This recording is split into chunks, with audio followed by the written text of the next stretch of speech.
Assalamualaikum warahmatullahi wabarakatuh. Salam sejahtera bagi kita semua. Semoga kita selalu dalam keadaan sehat walafiat serta mendapatkan perlindungan dari Allah Subhanahu wa taala. Berjumpa lagi di channel saya Elang Media Kreasi Yamin Indra Yasin. Pada video kali ini saya akan membagikan 11 cara etika berbicara dengan wibawa. Sebelum saya lanjutkan video saya, tolong di subscribe, like, comment, and share. Jangan di skip, setelah ini saya lanjutkan.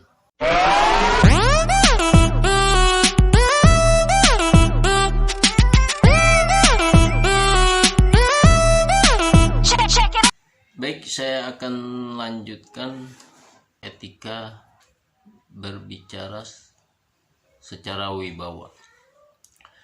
Yang pertama adalah jangan terlalu banyak berbicara yang tidak bermanfaat. Berbicara yang tidak bermanfaat akan berdampak buruk terhadap kewibawaan seseorang dalam berbicara, baik berbicara dengan lawan bicara maupun di depan umum atau halayak ramai. Misalnya contoh dalam kata sambutan maupun dalam suatu acara resmi maupun tidak resmi. Jangan terlalu menyampaikan hal-hal yang tidak bermanfaat. Kemudian yang kedua, harus selalu berhati-hati dalam berbicara. Artinya tidak menutup kemungkinan bahwa orang yang terlalu mengutarakan sesuatu dalam berbicara seperti hal-hal yang bersifat negatif ataupun terkait dengan poin-poin yang tidak penting, yang tidak berkaitan langsung dengan pola penyampaiannya, akan berakibat orang akan malas untuk mendengarkan apa yang kita sampaikan. Orang akan merasa bosan, jenuh terhadap yang akan kita sampaikan kalau kita tidak hati-hati dalam berbicara. Bisa juga kemungkinan dapat menyinggung perasaan orang ataupun hal lainnya yang dapat ada ketidaksukaan orang terhadap apa yang kita sampaikan. Kemudian yang ketiga, selalu berkata yang baik.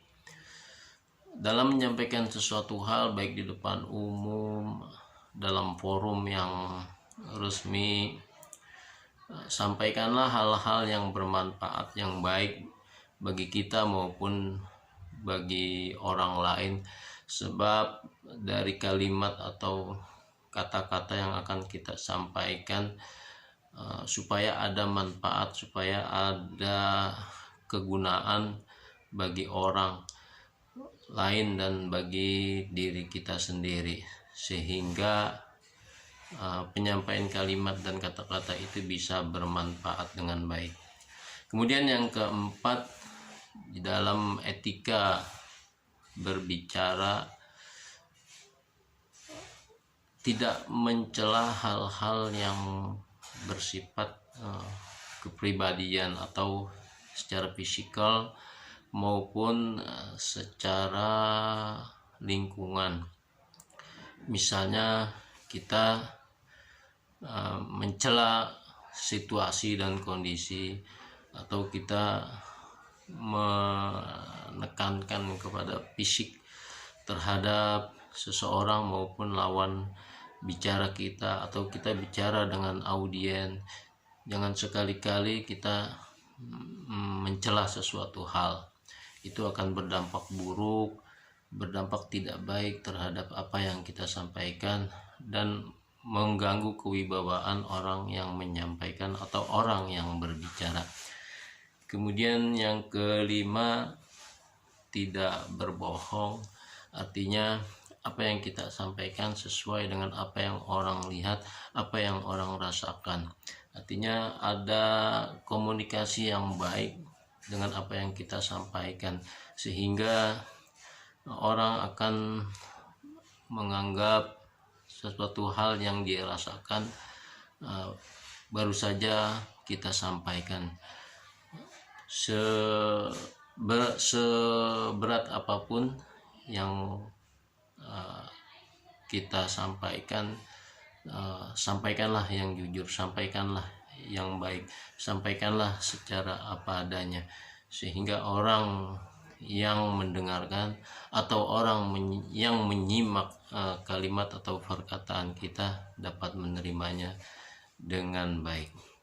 Kemudian yang keenam, seperti pada poin yang ketiga, jangan membicarakan keburukan orang lain baik secara pribadi maupun secara komunitas dan organisasi. Jadi apa yang kita sampaikan adalah poin positif, hal yang baik terhadap orang pribadi maupun komunitas maupun organisasi. Sampaikanlah hal-hal tentang kebaikan, hal-hal tentang kemanfaatan, juga hal-hal yang berguna bagi orang banyak. Sebab di satu sisi ada sisi negatif yang baik dari diri pribadi maupun dari komunitas dan organisasi. Kemudian poin yang ketujuh adalah hindari perdebatan. Jadi apabila komunikasi berbicara kita bisa berjalan baik, bisa berjalan lancar, salurannya terdistribusi secara baik, hindari hal-hal atau poin-poin yang bersifat perdebatan, hal-hal yang menjadi potensi perdebatan. Sebaiknya bisa kita alihkan ke pembicaraan, alihkan ke materi, alihkan ke persoalan yang sekiranya tidak menjadi poin perdebatan. Banyak persoalan yang menjadi perdebatan, yaitu ketika ada kebijakan yang pro kontra, di satu pihak ada yang pro, di satu pihak ada yang kontra, maka itu potensi akan menjadi perdebatan. Di satu sisi merasa benar, di satu sisi merasa yang paling benar. Makanya untuk etika berbicara menjadi berwibawa itu, hindarilah perdebatan, satukanlah persepsi, sampaikanlah ide dan gagasan yang baik yang berguna bagi orang banyak. Kemudian yang kedelapan, jangan mendominasi pembicaraan. Artinya kalau kita membahas sesuatu terhadap sesuatu, biasanya ada beberapa lawan bicara kita, 2 atau 3 orang itu. Jadi dalam menyampaikan sesuatu itu ada step dan ada bagian yang akan kita sampaikan. Misalnya ada bagian tertentu orangnya ini, ada bagian yang ini orangnya ini. Jadi biasanya itu terkait dengan rapat ataupun meeting. Jadi ada porsinya masing-masing untuk menyampaikan sesuatu, ada porsi waktunya, ada porsi durasinya, sehingga orang tidak merasa kita egois, orang tidak merasa kita menguasai pembicaraan.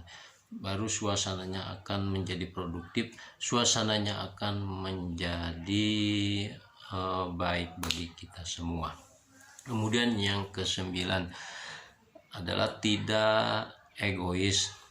Seperti halnya mendominasi pembicaraan, artinya tidak egois, tidak mau menang sendiri. Ada satu persoalan, ada satu masalah yang seharusnya diselesaikan secara kontribusi orang yang A maupun yang B, itu dibagi menjadi suatu kontribusi.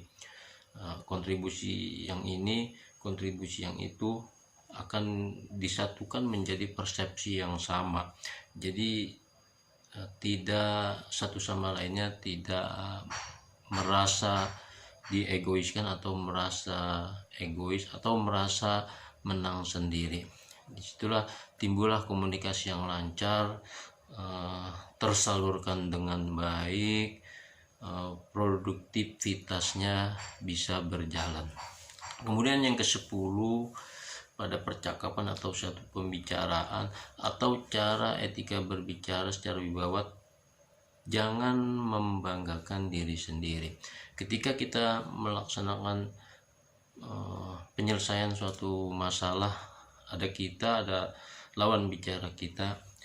Jadi poin yang disampaikan dengan poin yang kita sampaikan harus selaras, harus sejalan, harus menyatu menjadi suatu persepsi persamaan. Jangan sekali-kali kita membanggakan diri kita sendiri terkait dengan apa yang kita sampaikan. Sangat tidak relevan apabila suatu pembahasan dikaitkan dengan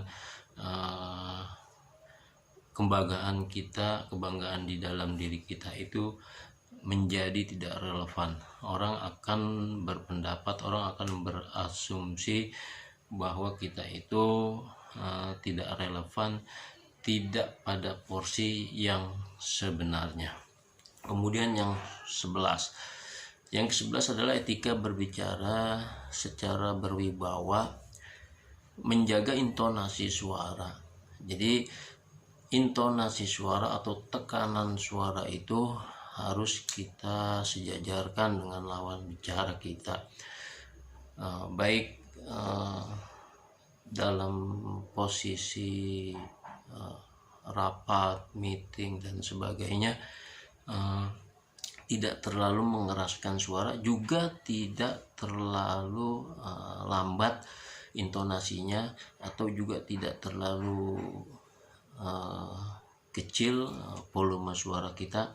Kita selaraskan, kita atur sedemikian rupa sehingga suara kita tidak terlalu keras, juga tidak terlalu kecil, juga tidak terlalu lemah. Itu pengaturannya kita yang akan mengukur diri kita sendiri. Misalnya ada event, ada momen dimana kita bicara terlalu keras, itu orang akan menganggap kita nanti emosional, temperamental, ataupun misalnya ada gangguan pendengaran, itu bisa mengganggu komunikasi. Demikianlah 11 cara etika berbicara secara berwibawa. Mudah-mudahan bermanfaat bagi diri saya, bagi kita semua. Wassalamualaikum warahmatullahi wabarakatuh. Salam sehat dari saya.